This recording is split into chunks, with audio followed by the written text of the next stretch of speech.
तर ते तथागताची जयंती कशी साजरी केली पाहिजे? तर प्रत्येक व्यक्तीनं उद्या पौर्णिमेला बुद्ध जयंतीला अधिष्ठान केलं पाहिजे आणि आपल्या दुर्गुणांवर विजय मिळवला पाहिजे. विजय मिळवलेल्या तथागताला खऱ्या अर्थाने जर वंदन करायचं असेल आणि जयंती साजरी करायची असेल तर आपणही आपल्या कुठल्या ना कुठल्या दुर्गुणावर विजय मिळवला पाहिजे. जर समजा आपल्याला तंबाखू खाण्याचा दुर्गुण असेल, बिडी पिण्याचा दुर्गुण असेल, दारू पिण्याचा दुर्गुण असेल, कोणाची चुगली चाहडी करण्याचा दुर्गुण असेल, खोटं बोलण्याचा दुर्गुण असेल, आळशी प्रमाद बेटाईम उठण्याचा दुर्गुण असेल, त्याचबरोबर आपल्याला हत्या, चोरी, दुराचाराचा दुर्गुण असेल की आपण एकनिष्ठ नसेल, आपल्या पत्नीत किंवा आपल्या पती संतुष्ट नसेल तो दुर्गुण असेल, किंवा खोटं नाटं बोलून इतरत्र लोकांच्या चुगल्या चाहड्या करून फसवणूक करण्याचा दुर्गुण असेल, किंवा नशापतन करून वाद तंटे भांडणं करण्याचा दुर्गुण असेल, तर या साऱ्या दुर्गुणाला मी काढून टाकीन असं पक्का अधिष्ठान करून ते काढून टाकलं पाहिजे. त्याला म्हणतात आपलाही जय. आणि ज्यांनी जय प्राप्त केलेला आहे आणि अंतिम जय आहे तर तसा आपणही कुठल्या ना कुठल्या दुर्गुणावर सद्गुणाचा विजय मिळवला पाहिजे. तेव्हा कुठेही खरी जयंती होईल. म्हणून आपण आपला एक दुर्गुण शोधावा. आता तो शांतपणे एकाग्र बसल्याशिवाय आपला दुर्गुण सापडणार नाही आणि दुसऱ्याने कोण आपल्याला दुर्गुण सांगतात आपल्याला राग आल्याशिवाय राहणार नाही. त्यामुळे आपणच आपला दुर्गुण शोधावा की माझा दुर्गुण कोणता आहे आणि तो दुर्गुण काढावा आणि सद्गुण जोपासावा, सद्गुण वाढवावा. म्हणजे हा खऱ्या अर्थाने तथागताची जयंती होय, तथागतांना वंदन होय, त्यांना प्रणाम होईल. आणि म्हणून आपला जर यदा कदाचित आपला दुर्गुण मोठ्या टोकाचा असेल तर आपण त्याच्यामध्ये सद्गुणाची वाढ करत करत जाऊन त्या दुर्गुणाला मारत मारत नेलं पाहिजे. तर आपण प्राणीमात्राचं लालन पालन केलं पाहिजे. म्हणजे उद्या कुठल्या ना कुठल्या प्राण्याला म्हणा, म्हणजे विशेष मनुष्य प्राण्याला कुठलं ना कुठलं दानधर्म केलं पाहिजे. गरीब असेल, अनाथ असेल किंवा गरजू असेल यांना दान कर्म केलं पाहिजे. म्हणजे दया उत्पन्न करणारं दान. आणि त्याबरोबर एक दुसरं श्रेष्ठ दान आहे श्रद्धा उत्पन्न करणारं दान. मग श्रद्धा मातापितावर, मग मातापिताची सेवा केली पाहिजे, त्यांना दवा पाणी दिलं पाहिजे, त्यांच्या शरीराची मालिश करून किंवा हातपाय दाबून किंवा डोकं दाबून दिलं पाहिजे. त्या व्यतिरिक्त वृद्ध घरात आजी आजोबा असतील तर तेव्हा सेवा चाकरी केली पाहिजे, त्यांना दवा पाणी केलं पाहिजे. आणखी श्रद्धा कोणावर उत्पन्न होते? भिक्खू भिक्षुणीवर. तर मग त्यांना दान केलं पाहिजे. दानामध्ये त्यांना चिवरदान केलं पाहिजे, त्यांना भोजन दान केलं पाहिजे, त्यांना दवा दान केली पाहिजे, त्यांना ध्यान करण्यासाठी आसन दान केलं पाहिजे. ह्या चतुपच्चय दानाचं तथागताने प्रशंसा केलेली आहे. तर ते दान केलं पाहिजे. म्हणजे श्रद्धेचं दान आणि दयेचं दान आपण त्या दिवशी केलं पाहिजे. आणि त्याच दिवशी विशेष आणखी कोणता सद्गुण जोपासला पाहिजे की जेणेकरून दुर्गुण हा पराजित होईल आणि सद्गुण हा विजय होईल? तर दुसरा आपण सद्गुण जोपासला पाहिजे की आपण जाणीवपूर्वक आवर्जून हेतुपुरस्सर शिलाचे पालन केले पाहिजे. आणि केवळ पंचशिलाचे नव्हे तर अष्टशिलाचे पालन केले पाहिजे. 8 शील हे 3 अंगांनी पालन केले पाहिजे. आणि ते 8 शील सकाळी आपल्या डोळ्यांनी आपल्या हातावरल्या रेषा दिसताना किंवा जेव्हा आपल्या डोळ्यांनी झाडाचे पानं दिसणं सुरू होतील तेव्हाच ते शील ग्रहण केले पाहिजे. केव्हाही नाही, 8, 9, 10 वाजता नाही. म्हणजे सकाळी 5:45, 6च्या दरम्यान, 5:30, 5:45 दरम्यान ते पालन केले पाहिजे. तेव्हा ते अष्टशील घेतले पाहिजे. जर आपल्या आजूबाजूला कोणी भंतेजी असतील, कुठे विहार असेल तर त्यांच्या पुढं पांढरे शुभ्र परिधान करून याचना केली पाहिजे. जर तसे नसेल तर आपण ते विहारातल्या मूर्तीपुढं बसून आपण अष्टशील ग्रहण केले पाहिजे. आपल्या आजूबाजूला विहारही नसेल तर आपल्या घरातच बसून तथागताचे स्वच्छ रूप धुवून पुसून सुंदर त्याच्यापुढं बसून आपण तथागताच्या रूपापुढं बसून आपण 8 शील घेतले पाहिजेत. आणि ते पूर्ण 24 घंटेपर्यंत पालन केले पाहिजे. म्हणजे काया वाचा मनाने हत्या करू नये. तर मग काया वाचा मनाने प्राण्यावर दया मैत्री करावी. काया वाचा मनाने चोरी कर्म करू नये. तर मग काया वाचा मनाने दान धर्म करावे. काया वाचा मनाने दुराचार करू नये. मग काया वाचा मनाने सदाचार म्हणजे ब्रह्मचर्याचे पालन करावे. काया वाचा मनाने खोटं बोलू नये, चुगली करू नये, कटुवचन बोलू नये, निरर्थक बोलू नये. मग काया वाचा मनाने खरं बोलावे. गरज पडल्यास जर खरं बोलल्याने नुकसान होत असेल तर मौन धारण करावे. जोडण्याचं बोलावे, आपुलकीचं बोलावे, मृदू बोलावे आणि अर्थाचं बोलावे, हितार्थाचं बोलावे. नशापतन करून आपलं जीवन आणि पैसा आणि मान सन्मान वाया घालवू नये. तर नेहमी होशमध्ये राहावं, सजग राहावं. सत्तीपठ्ठानानुसार चालताना, बोलताना, बसता उठताना, खाता पिताना प्रत्येक क्षणी सजग राहावं, जागृत राहावं.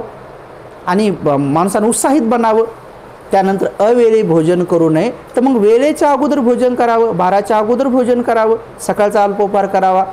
त्यानंतर नाच गाणे तमाशे आदी मेळे पाहू नये, तर मग काय बघावं, नाच गाणे तमाशे आदी मेळे पाहू नये, तर मग तथागताच्या सद्धम्म हा ग्रंथामध्ये वाचन करावा.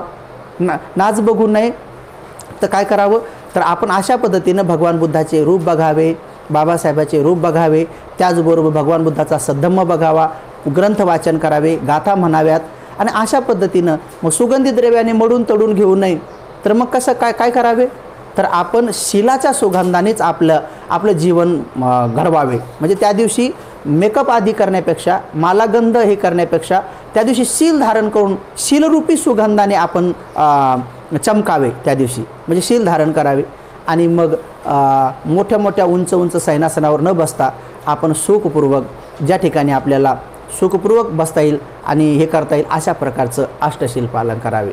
म्हणून आवर्जून आपण सगळ्यांनी आपल्या कुठल्या ना कुठल्या दुर्गुणावर विजय प्राप्त करा, सद्गुणाने विजय प्राप्त करा, तर तेव्हा तो आपला जय होईल. आणि भगवंताचा जो अंतिम जय होता, तर त्या अंतिम जयाला आपण मिळवलेल्या दुर्गुणाने सद्गुणाने जे विजय प्राप्त केला ते खरं अभिवादन होईल आणि ती खरी बुद्धाची जयंती होईल. बुद्ध या शब्दामध्येच बोधीचं ज्ञान आहे आणि म्हणून आपणही त्या दिवशी थोडंसं ज्ञानी बनावं. कुठलं ना कुठलं आपलं ज्ञान असावं, एवढं तरी असावं की जर मी हे पंचशील तोडलं, अष्टशील तोडलं, तर माझं केव्हा ना केव्हा नुकसान होईल. एवढं जरी आपल्याला ज्ञान प्राप्त झालं तर समजून घ्यायचं की ज्या भगवान बुद्धाच्या बोधीला आपल्याला प्राप्त झालेल्या ह्या ज्ञानाला वंदन केलं होय. ज्ञानाला वंदन केलं पाहिजे. ज्ञानाला दुर्गुणाने वंदन नाही केलं पाहिजे, ज्ञानानेच वंदन केलं पाहिजे. म्हणून आपण जर पती पत्नीत वाद असतील तर ते वाद मिटवावे, भावाभावात वाद असतील तर ते वाद मिटवावे, बहीण भावात वाद असतील ते वाद मिटवावे, शेजाऱ्यात वाद असतील ते वाद मिटवावे, सास सुनात वाद असतील ते भांडणं मिटवावे, जवाई सासऱ्यात वाद असतील तर ते भांडण मिटवावे. ज्यांचे मित्रात भांडण असतील तर ते वैरत्व नष्ट करून मित्रत्व जोपासावे. जातीत भांडणं असतील ते दूर सारावे. देशात वादकला असतील तर तिथं मात्र आपल्याला युद्ध नको, बुद्ध हवे. अशा प्रकारचा आपण आपला वागण्याचा पद्धती असली पाहिजे की नको आम्हाला युद्ध, आम्हाला बुद्ध पाहिजे म्हणजे आम्हाला शांती पाहिजे, सुख पाहिजे. म्हणून आपण सर्व उपासक उपासिकांनी अशा पद्धतीनं जयंती साजरी करावी. म्हणजे सकाळी लवकर उठावे, लवकर उठून स्वच्छ आंघोळ करावी, त्यानंतर पांढरे शुभ्र कपडे परिधान करावे. अगोदरच आपल्या घरावर धम्मध्वज लावावा जो की 6 रंगाचा आहे, ज्याला लोक पंचरंगी म्हणतात, कधी कोणी पंचशिल्बी म्हणतात, पण तो खरा 6 रंगाचा आहे. कारण भगवान बुद्धाच्या शरीरातून हे 6 रंगाचे रश्मी निघत होते. म्हणून तशा 6 रंगाचा ध्वज बनवून लोक आपल्या घरावर यासाठी लावत होते की आम्ही ज्यांच्या शरीरातून 6 रंगाचा रश्मी निघतो त्यांचे आम्ही अनुयायी आहोत, म्हणून ती परंपरा ध्वज लावण्याची आहे. तर उद्या तो ध्वज लावावा की जेणेकरून आम्ही बुद्धाचे अनुयायी आहोत आणि घरातही आम्ही तसं आचरण करत आहोत. म्हणून कोणी एकमेकासोबत भांडण करू नये, कोणी कोणाला ओरडून बोलू नये, कोणीही कोणासोबत मृदू भाषेतच बोलावं, प्रेमानं बोलावं. कारण बुद्धाचा जयंतीचा दिवस आहे आणि म्हणून आपण ध्वज घरावर लावावा. आपल्या दारी सुंदर रांगोळी काढाव्या.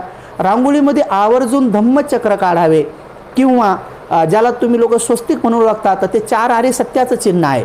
4 आरे सत्य, जे की 4 आरे सत्य आपल्या तिरंगी झोंड्यावर जे चक्र आहे ते 4 आरे सत्याचीच निशाणी आहे. कारण 4 आरे सत्यातलं पहिलं सत्य दुःख आहे, ते 12 प्रकारचे दुःख आहेत. त्यानंतर दुःखाचे कारण आहेत 3 आहेत, 12 आणि 3 15. दुःखाचं निवारण 1 आहे, 15 आणि 1 16 आणि निवारण्याचा मार्ग जो आहे 8, तर 16 आणि 8 24. म्हणून ते 24 आऱ्याचं चक्र आहे. तर म्हणून आपण तो आपल्या रांगोळीवर आपल्या घरावर काढावे की हे घरातून प्रवेश करता क्षणीच सगळ्या सत्वांना असं वाटलं पाहिजे, प्रत्येकांना असं वाटलं पाहिजे की अरे हे 4 आरे सत्यांना जाणणारे हे बुद्धाचे अनुयायी आहेत. आणि म्हणून अशा प्रकारे सुंदर रांगोळी काढावी. त्यानंतर सकाळी अष्टशील झाल्यानंतर सकाळी थोडं ध्यान करावं. ध्यान झाल्यानंतर मग नाश्ता करावा. त्यानंतर मग थोडे सूत्रपाठ करावे. त्या सूत्रपाठामध्ये आवर्जून महामंगलसूक्त, कर्णिमेत्तसूक्त, रतनसूक्त, त्याचबरोबर महामंगल गाथा, जय परित्तंग, जय मंगल अठ्ठगाथा, यापैकी 1 2 3 गाथा तुम्हाला ज्या येतील त्या आवर्जून घ्याव्या. त्याचबरोबर बुद्ध गुण जे आहेत, बोधी गुण आहे, त्या बोधी गुणाचं पठण करावं. प्रतित समुत्पाद सिद्धांताचा आवर्जून बुद्धाच्या मुखातून जे पहिलं उदाहरण निघालेलं आहे त्याचं बी पठण करावं. त्यानंतर मात्र भोजन करावं. भोजन झाल्यानंतर डाव्या कुशीवर थोडं झोपावं, श्वास पाहत पाहत पाहत पाहत बुद्धाचं स्मरण करावं, बुद्धाच्या धम्माचं स्मरण करावं, बुद्धाच्या संघाच्या गुणाचं स्मरण करावं, ह्या 3 रत्नाच्या गुणाचं स्मरण करावं आणि बाबासाहेबाचं स्मरण करावं की हा महापुरुष, या पिताने हा मला हे 3 रत्न जर दिले नसते तर आज आमचे काय हाल असते, म्हणून त्या बोधिसत्वाचं स्मरण करावं. आणि मग नंतर थोडं उजव्या कुशीवर झोपावं, 15 मिनिटांनी थोडी 1 घंटा झोप लागली तरी चालतं. पुन्हा उठल्यानंतर आपल्या घरातल्या सगळ्या लोकांनी मिलिंद प्रश्न असेल, विशुद्धी मग्गा असेल किंवा त्रिपिटकाच्या कुठल्या ना कुठल्या ग्रंथावर किंवा बाबासाहेबाचा ग्रंथ असेल बुद्धांत्याचं धम्म, त्यावर थोडी धम्मचर्चा करावी. संध्याकाळचे 3-4-5 वाजता थोडंसं चक्रमण करावं, सतीपठ्ठाणासारखं ध्यान करत राहावं आणि त्यानंतर मग संध्याकाळी थोडंसं जलपान घ्यावं. तुम्हाला पचन होत असेल तर लिंबू पाणी घ्यावं, नाही तर गुळाचं पाणी घ्यावं, नाही तर मोहराचा मध घ्यावा किंवा पतला ज्यूस घ्यावा. अशा पद्धतीने जर कोणी बिमार नसेल तर त्यांनी असे लिक्विड टाईप घ्यावं, बिमार असेल त्यांनी छोटा आहार घेऊन दवा घ्यावी, त्यांचं शील तुटत नाही आहे. त्यानंतर मग आपण संध्याकाळी पुन्हा एकदा 1 घंटा ध्यान करावं आणि ध्यान केल्यानंतर मग संध्याकाळी 7 वाजता 108 दीपांनी तथागताच्या मूर्तीसमोर पूजन करावं आणि संध्याकाळी गाथावंदना म्हणून मग भगवंताचं प्रवचन कुठल्या ना कुठल्या भिक्षूचं यूट्यूब चॅनल असेल किंवा तुमच्याकडे काही शिडी असेल किंवा टी व्हीवर असेल तर कुठल्या ना कुठल्या भिक्षूंचं धम्मोपदेश प्रवचन ऐकावं आणि अशा रीतीनं धर्म आचरण करत करत संध्याकाळी श्वास पाहत पाहत पाहत झोपी जावं आणि सकाळी लवकर उठावं आणि पुन्हा एकदा 24 घंटे झाल्यानंतर पंचशील ग्रहण करावं आणि अशा रीतीनं आपण बुद्ध जयंती साजरी करावी. पांढरे शुभ्र कपडेच परिधान करावेत आणि त्या दिवशी आपण कधीही दारू पिऊ नये, चोरी करू नये, दुराचार करू नये, खोटं बोलू नये, नशापतन करू नये, त्यानंतर अवेळी भोजन करू नये, नाच गाणे तमाशे आदी मेळे पाहू नये आणि अशा प्रकारे अष्टशिलाचं उल्लंघन करू नये.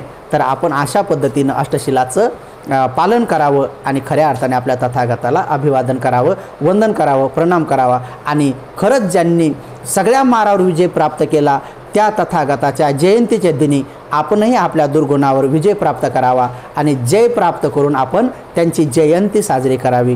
त्यातच आपलं सर्वांचं सौख्य आणि मंगल सामावलेलं आहे. म्हणून आजच्या दिनी जास्त उपदेश न देता तुम्हा सर्वांना ह्या थोड्याशाच उपदेशातून आपण समजदार आहात की जेणेकरून लवकरात लवकर काही प्रज्ञावान लोक गोष्टी समजून घेतात. म्हणून न चुकता आपण एक गोष्ट जाणीवपूर्वक विचार केला पाहिजे की अंधाराला काढण्यासाठी उजेडाला प्रकाशालाच घेऊन यावं लागतं, तसं दुर्गुणांना हाकलण्यासाठी सद्गुणांना घेऊन यावं लागतं. म्हणून दुर्गुण आहेत राग द्वेष मोह म्हणजे तृष्णा आणि सद्गुण आहेत दान शील समाधी म्हणजे प्रज्ञा. म्हणून आपण प्रज्ञेच्या प्रकाशाने या तृष्णेच्या अंधाराला हाकलून द्यावं आणि बुद्धाची जयंती साजरी करावी. म्हणजे उद्या आवर्जून राग द्वेष मोह काढण्यासाठी ध्यान करावं, म्हणजे दान द्यावं, शील पालन करावं आणि ध्यान करावं, प्रज्ञयुक्त जीवन जगावं आणि आपलं मंगल करून घ्यावं. ठीक आहे.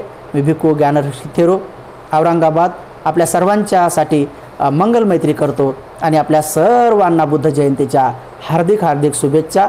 सर्वांना दीर्घायुष्य लाभो, सर्वांना आरोग्याचा लाभो, 3 रत्नाच्या महापुण्य बळाने सर्वांचं जीवन मंगलमय हो. परमश्रेष्ठ निब्बाणासाठी इदम्य पुण्यं निब्बाणस्य पच्चयो होतु. भवतु सबमंगलं, भवतु सबमंगलं, भवतु सबमंगलं.